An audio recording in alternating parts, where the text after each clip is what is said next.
साथीहरू नमस्कार। हामी हरेक हप्ता तपाईहरुलाई सेयरटेक फन्डा मार्फत बजारको बारेमा जानकारी गराउँछौं।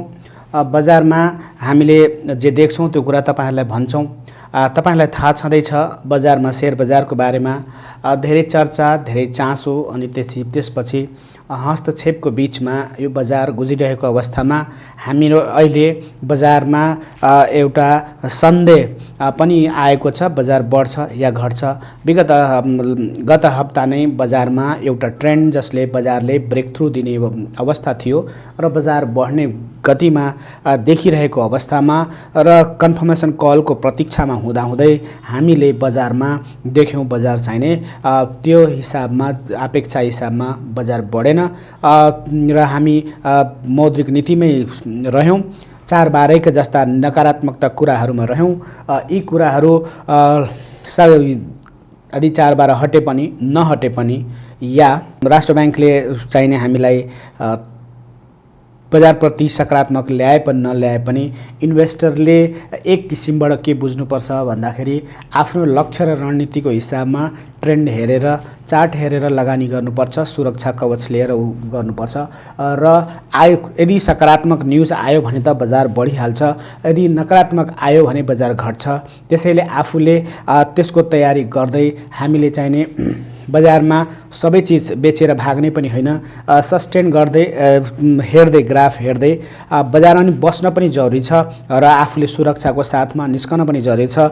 त्यस्तै बजारमा सकारात्मक न्यूज आयो भने त हामीले अपर्चुनिटी फाइदा उठाउन पनि जरुरी छ। त्यसैले बजारमा रणनीति हामीले त्यही हिसाब बनाउनु पर्छ।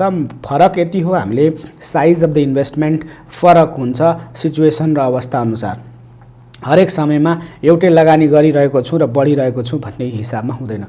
त्यो भएकोले टेक्निकल हामीले सेयरटेक फन्डामा तपाईहरुलाई जनरली बजारमा जस्तो अवस्था हुन्छ त्यही हिसाबमा तपाईहरुलाई अहिले बजार हामीलाई थाहा छ बजारमा अस्वाभाविक रूपमा धेरै नै शेयर बजारको प्रति नकारात्मक चर्चा र धेरै चाहिने एउटा सानो कुरा हुने त्यसलाई चर्चा धेरै गर्ने र नकारात्मकलाई धेरै र सकारात्मक पक्ष कम भएको हुँदा र त्यसमा चासो पनि मानिसको चासो नचाहिदो चासो विषयमा सम्बन्धित भन्दा पनि चाहिने धेरै नै चासो लिने यदि तपाईको इन्भेस्टमेन्ट छैन भने यो बजार धेरै बढ्यो, धेरै कमायो, बजार राम्रो भयो भन्ने हिसाबमा पनि सुधारका कुरा भने धेरै चासो भयो र त्यसपछि हस्तक्षेप पनि बीचमा आएको अवस्था छ। त्यस्तै यस्तो अवस्थाबाट हामी गुज्रेको कुरा तपाईहरुलाई थाहा छ। अब यस्तो अवस्थामा बजार के हुन्छ भन्ने तपाईहरुलाई जिज्ञासा होला। म जस्तो देख्छु त्यही हिसाबमा के गर्ने कसो गर्ने तपाईले एनालाइसिस गर्नु होला, सिक्नु होला, ट्रेन्ड हेर्नु होला, गर्नु होला। म आफ्नो व्यक्तिगत विचार र धारणा तपाईहरुसँग राख्छु भन्दै मैले नेप्सेतिर लिएर गए। साथीहरु नेप्सेले 2731.78 को बिन्दुमा हामीलाई क्लोज आउट दिएको छ। ती माइनस बजार चाहिने नकारात्मक बजार चाहिने एउटा फेरि आएर सकारात्मक हुन खोजिरहेको बजार अन्तमा क्लोजिङ हुँदा 3 बिन्दुले बजार तल चाहिने झरेको छ। 3.22 ले माइनस छ। बजारमा त्यस्तो सेन्सिटिभिटीमा त्यस्तो परिवर्तन छैन, सेन्सिटिभिटी सकारात्मक छ। अर्थात यहाँ हामी सकारात्मक बन्न सक्छौं। तर बजार क्वेशन बजार हरियो होला या रातो होला तर बजार सस्टेन गर्छ भन्ने प्रश्नमा तपाईहरुले केन्द्रित हुनु होला। तपाईहरुले ध्यान दिनु होला के बजार सस्टेन गर्छ, कति समयको लागि मैले लगानी गर्ने, बजारको वातावरण कस्तो छ, अहिले चुनावी माहौल पनि लागेको छ, बजारमा बजेट पनि आएको छैन, एमसीसी को थ्रेट्सहरु धेरै छ, देशमा अनवान्टेड कुराहरु पनि देखिँदैछ।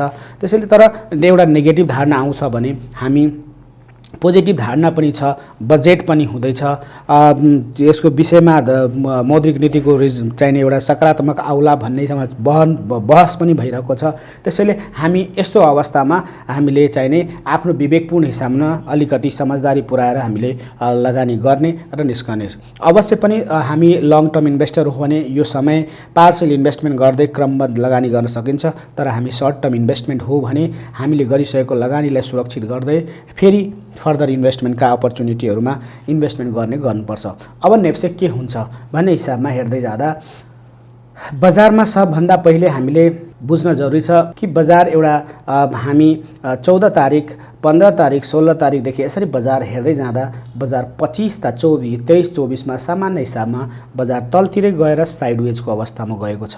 हामीले बुलिश ट्रेन्ड र बेयरिश ट्रेन्डको कुरामा बजार बेयरिश मार्केट जान्छ, बेयरिश ट्रेन्डमा जान्छ जाँदैन भन्ने हिसाबमा भिडियो छुट्टै छ। धेरै कन्फ्युजनहरू पनि आएका छन्। त अहिले बजारमा हामीले सकारात्मक हिसाबमा हेर्दा एउटा बजारमा सस्टेन गर्न, रिकभर गर्नको लागि बजार माथिको फलबाट आएर जुन सडनली बजार बढेको थियो त्यसलाई चाहिँ नि अहिले रिकभरी फेजमा बजार गइसकेको अवस्था हो। त्यसैले रिकभरीमा गएर पनि पेनिक हिसाबमा तल जाने भन्दा पनि यसलाई रिकभर गर्दै पोजिसन चाहिँ नि हामीले एकुमुलेसनमा गइरहेको छ। त्यसैले अब बजार यहाँबाट पावर रिकभर गरेर यसबाट चाहिँ नि बजारमा अलिकति केही समयलाई बजारले जति पनि एडजस्टमेन्ट गरेर बजार फेरि बाउन्स ब्याक हुन पनि सक्छ। तर हामीले त्यो समयको लागि पर्खाइमा छौँ। यो अहिले पुससम्मको क्वार्टर एन्ड छ। ब्याङ्कमा क्वार्टर एन्डमा पैसा चाहिन्छ, डिपोजिट अवश्य पनि चाहिन्छ। ब्याङ्कमा लिक्विडिटी भन्दा पनि त्यो क्वार्टर एन्डको रिपोर्टले गर्दा हाफ इयरली क्लोजिङमा पैसा चाहिने भएको हुँदा पनि अझ पनि प्रेसर बढी भएकोले वातावरणमा लिक्विडिटीको अहिले एउटा बजारमा पैसा खोज्ने अभियान पनि ब्याङ्कहरूमा देखिन्छ। त्यसले पनि प्रभाव पार्छ भन्ने कुरा तपाईँहरूमा होला। तर जहाँसम्म पैसा छ राष्ट्र ब्याङ्कले रेपो पनि जारी गरेको अवस्था छ र चाहिँ त्यसको तयारी छ। सकभर त्यो कुरा त्यति ठुलो नहोला, तर ब्याङ्कहरूले चाहिँ आफ्नै डिपोजिटमा गर्न खोजेको हो। त्यसैले यी कुरा सबै कुरालाई विचार गरेर तपाईँहरूले रणनीति बनाउनु होला। बजारमा चुनावी लहर पनि चलेको छ, अधिवेशनहरू चलिरहेका छन्, पार्टीहरूको हुनेवाला पनि छ। यसमै मानिसहरू इङ्गेज पनि भएको अवस्था हुनसक्छ। त्यसैले बजारमा यी सबै कुरालाई ध्यानमा दिँदाखेरि बजारले ठ्याक्क हामीलाई देखाउँछ कि बजारमा 10 दिनको अनुभव हेर्दाखेरि बजारमा 17 तारिकदेखिको बजारमा एउटा निरन्तर हामीलाई निराशा देखेर न बायर आउँछन् न सेलर आउँछन्। भोल्युम र कारोबारै कम भएपछि बजार बढ्ने छैन, त्यही पनि बजारले थेगेर बजार बसेको अवस्था र बजार चाहिँ नि पोजिटिभ होपमा बसिरहेको छ। अर्थात् 4-5 दिन केही भएपछि अब बजार त फेरि आफ्नो ट्रेन्डमा माथि आउनै पर्ने हुन्छ या बजार केही दिनलाई तल जानुपर्ने हुन्छ। तर अब धेरै लामो समय पर्खाइको धेरै लामो समयपछि जे हुनु छ हुन्छ नै, सकारात्मक हामी बनेर चाहिँ कारोबार गर्नुपर्छ। त्यसैले बजारमा भोल्युमै छैन, त्यसैले बायर र सेलरै नआएपछि चाहिँ नि हामीले देख्न सक्छौँ। यसरी हामीले हेर्दै जाँदा हामी के भन्न सक्छौँ भन्दा बजार यसरी एउटा चाहिँ साइडवेजमा गइरहेको अवस्था छ। बजार हामी 27-31 को बिन्दुमा आउँदा हामी जुन 25 तारिकको 27मा आयौँ, यो बिन्दुमा आउँदा एउटा सामान्य 3 दिनदेखि हामीलाई राखेको छ। बजार 3 दिन टिक्नु भनेको धेरै टिक्नु हो। चौथो दिनको भोल्युम हेरेर बजारको सेन्टिमेन्ट्स हामीले क्लियर गर्नुपर्छ। यो बजार फलिङ बजारमा एउटा स्टेबलाइज हुन खोजेको अवस्था देखिन्छ र यो अवस्थामा हामीले धेरै संयम राखेर बजारको मुभमेन्टसँगै नेप्सेको ट्रेन्डसँगै इन्भेस्टमेन्ट गर्नुपर्छ। यसरी हामीले बुझौँ। अब साथीहरू सेक्टरलाई हेर्दाखेरि जेनरली 3वटा सेक्टरले हामीलाई धानेको छ बजार। अहिले हाइड्रोमा, त्यसपछि तपाईँले फाइनान्समा, होटलमा छ। तपाईँले ब्याङ्किङमा हल्का देखिन्छ, सायद नेक्स्टमा केही राम्रा लङ टर्मको लागि तपाईँहरूले छान्ने बेला यो हो ब्याङ्किङ सेक्टरमा। र यसरी हामीले हेरिसकेपछि हामी नेप्सेको बारेमा एउटा के देखाउँछ भने यो इन्डिसिसिभ फेज छ। धेरै चाहिँ हामीले विचार पुर्याउनु पर्ने अवस्था छ नयाँ फर्दर इन्भेस्टमेन्टको लागि। तर लङ टर्मको लागि पार्सल इन्भेस्टमेन्ट गर्दै जाने, बजार तल गरे पनि केही फरक पर्दैन, किनभने बजारमा जब चलायमान हुँदैन, बजारमा चाहिने भोल्युम आउँदैन, बायर सेलर नभएको अवस्था, तल झरेको अवस्था हामीले भेटेका छौँ। त्यसैले बजारमा जति तल जान्छ निधक्कले लगानी गर्न मिल्छ, तर बजार जति माथि जान्छ त्यो हिसाबमा हामीले आफूलाई तौल्नुपर्छ र इन्भेस्टमेन्ट गर्नुपर्छ। ठिक छ। अब यसरी हामीले कुरा बुझ्यौँ। यसपछि हामी जेनरली हामी नेप्से बढ्छ या घट्छको निर्णय गर्दा हामीले महिना, दिन, महिना, विकमा यदि हामी 3टै सकारात्मक देख्दा हामी त्यो बजारमा छिर्छौँ। एउटा दोस्रो कुरा, जब हामी ग्रोइङ ट्रेन्डमा बढिरहेको बजार हुन्छ अनि त्यो बजारमा हामीले ट्रेन्ड गर्छौँ र घट्दो बजारमा हामी अपर्चुनिस्ट भएर किन्दैनौँ। त्यसैले एउटा बजारमा पर्खाइ धैर्यता हामीले चाहिन्छ। किन्नमा धैर्यता चाहियो, बेच्नमा चाहियो र पैसा तपाईँको होल्ड गर्न पनि धैर्यता चाहिन्छ। त्यसैले धैर्यता चाहियो। अब हामीले डेको हेर्दाखेरि डेमा बिहान हेर्दाखेरि बजार चाहिँ झरेर बजार उठ्न खोज्यो, लास्टमा फेरि 2730 मा तल्लो बिन्दुमा बन्द भयो, तर बजारले उठ्ने सेन्टिमेन्ट्स देखाएको हो इन्डेक्सले। विकलाई विचार गर्दा विकमा हामी हेर्छौँ 2760 को बजार लिएर गएर 2700 को बिन्दु 2718 को बजारमा तल झरेको छ, अर्थात् बजार विक पनि डाउन छ। मन्थ पनि डाउन, मन्थ पनि बजार मन्थमा चाहिने बजार एउटा औसत लाइन 2742 2718 को बिन्दुमा देखिन्छ भने बजारमा 2770 बाट 2722 अर्थात् मन्थ पनि हामीलाई डाउन छ। त्यसैले यो सन्देहको अवस्थामा हामी न्युट्रल हुन जरुरी छ र बजारप्रति त्यति हौसिने र पैसा बजार लगानी गर्ने खालको वातावरण देखिँदैन। त्यस्तो भएको हुँदा बजारमा तपाईले बजारमा फ्लक्चुएसन हुन सक्छ, बढ्न सक्छ, त्यो अनुसारको तपाईले आफ्नो स्ट्र्याटेजी बनाउनु होला। यसरी बजारमा देख्यौं। अब समग्रमा फाइनान्स, हाइड्रो पावर र होटल्समा अलिकति हामीले देख्छौं कि चामिङहरू या त्यसैगरी अन्य सेक्टर पनि ठिकै देख्छौं, तर अन्य अरु धेरै फ्लक्चुएसन छैन, रिकभर गर्न खोजेको कुरा प्रष्ट देखिन्छ। अब बायर्सहरू कतातिर छन् भन्ने हिसाबमा हामीले एकपटक हामी हेर्छौं। बायर्सहरू धेरै आएका छन् कि छैनन् भन्ने हिसाबमा हेर्दा बायर्सलाई हेर्दा बाइ सेलको डिमान्ड कति छ बजारमा भनेर हेर्दाखेरि हामी देख्छौं कि पहिले भोल्युम पनि हामीले देख्दैनौं कि कुनै पनि त्यति सारो भोल्युमहरू छैन। 25,000 बढीमा 25,000 सम्मको भोल्युम देखिन्छ, ट्रेड भएको देखिन्छ कारोबारहरू र मात्र केही म्युचुअल फन्डमा कारोबार भएको देख्छौं। त्यसबाहेकको कारोबार चाहिँ निराशजनक देखिन्छ। अब त्यस्तै बाइ डिमान्ड कति आयो भन्दा म्याक्सिमम 6 लाख छ, त्यो पनि ग्लोबल आइएमएस कि म्युचुअल फन्डहरुमा 6 लाख 5 लाख छ। केबीएलमा 3 लाखको छ, केबीएलमा अलिकति देखिन्छ बाइ डिमान्ड देखिएको छ 257 मा 68 भयो 11 बिन्दुले केबीएलमा अचानक बढाएको देखिन्छ। सीबीएलमा पनि त्यस्तै देखिन्छ, अर्थात् सस्तो शेयरहरू मानिसले बैंकतिर जान खोजेको पनि देखियो। त्यसैले हामीले एनटीसीमा 2,18,000 को छ भने 88,000 बेच्ने छन्। एनआईसीमा 1,75,000 को बाइ डिमान्ड छ भनेदेखि सेलर 24,000 छन्। त्यसैले सीबीबीएल र एकेजेसीएल पनि त्यस्तै छन्। यसरी हामीले 1.5 लाख अर्थात् बायर्स सेलरको भन्दा बायर्सको डिमान्ड अहिले चाहिँ बढ्न लागेको प्रष्टै देखिन्छ, किनभने 1 लाख भन्दा माथिका डिमान्डहरू थुप्रै छन्। त्यसैले हामी न केही भयो भने अहिले हामीसँग मेगा, सनराइज बैंक, त्यसपछि बैंक लाइनमा एकेजेसीएल, एनआईसी एसिया, एनटीसी, एनआईबी यिनीहरुमा हरियो पनि देख्छौं र बजारमा भोल्युम चाहिने बाइ डिमान्ड पनि आएको देख्छौं। समग्रमा हामीले बजारमा बाइ डिमान्ड त आउन छ, पोजिटिभ सिम्पटम त देख्छौं, तर यो शेयर बजार हो, बजार तल र माथि आफै स्वयं हुन सक्छ। त्यसैले तपाईले स्ट्र्याटेजी बिना टुल्सलाई चाहिँ राम्ररी हेरेर स्ट्र्याटेजी बनाएर अनि रणनीति बनाएर आफ्नो इन्भेस्टमेन्ट एउटा स्ट्र्याटेजी बनाउने, त्यसमा कति पैसा लगानी गर्ने, टार्गेट बनाउने, त्यसपछि तपाईले इन्भेस्टमेन्ट गर्ने, यी कुराहरू तपाईलाई थाहा होला। तपाईहरुले ट्रेनिङ पनि गर्न सक्नुहुन्छ भन्ने कुरा मैले भन्नु पर्दैन।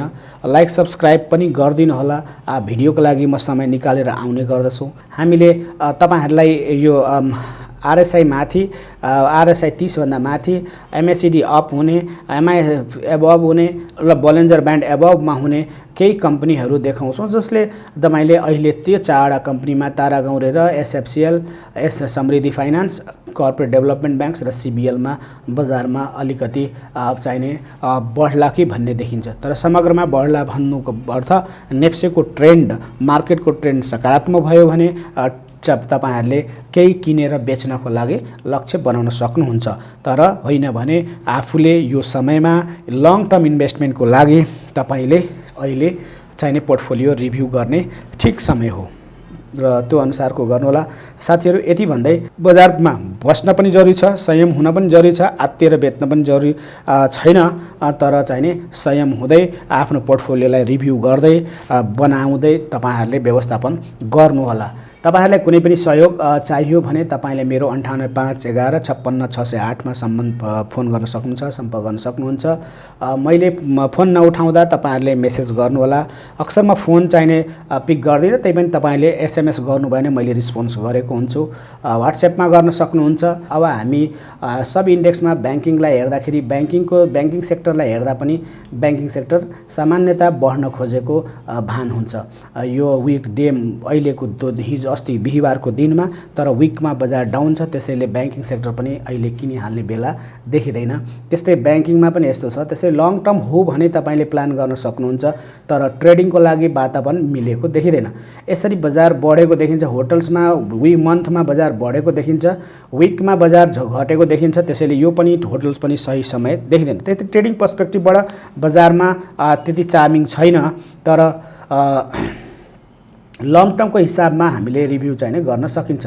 त्यसै डेभलपमेन्ट ब्याङ्क्सलाई हेर्दै जाँदा बजार चाहिँ 5200 को हाराहारीमा बजार पुगेको अवस्था देखिन्छ, जो बजार हामी 5300 5400 को बजार हामी यसरी देख्छौँ विक डेमै।